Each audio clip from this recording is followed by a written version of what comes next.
शिवाजी महाराज की जय, छत्रपति संभाजी महाराज की जय, राणा की जय बोलो, शिवाजी की जय बोलो, राणा की जय बोलो, शिवाजी की जय बोलो, शिवाजी की जय बोलो, राणा की जय बोलो, शिवाजी की जय बोलो, राणा की जय बोलो। भारत का सपूत कैसा हो, भारत का सपूत कैसा हो,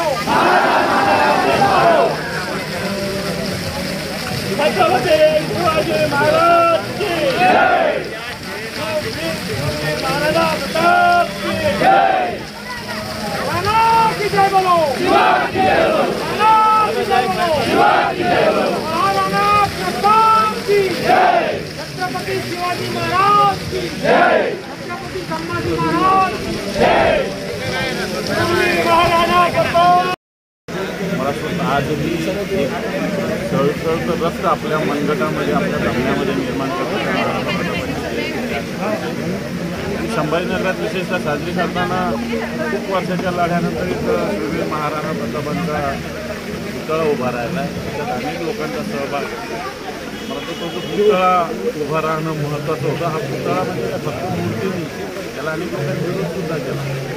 तो एक पराक्रमाची साक्ष देणारी प्रतिमा आहे। मग या संभाजीनगरच्या इतिहासात महत्त्वाचं कार्य झालेलं आहे आणि ते समस्त सर्वांना, सर्व हिंदू बांधवांना विनंती आहे की महाराणा आज खरं भारत आणि पाकिस्तान युद्ध चालू असताना महाराणा प्रतापांनी जे ज्या पद्धतीनं देशप्रेम दाखवलेलं आहे, आपल्या भूमीच्या प्रति निष्ठा दाखवलेली आहे, मग ती निष्ठा ताकदीनं पुन्हा एकदा आपल्याला सगळ्यांना दाखवण्याची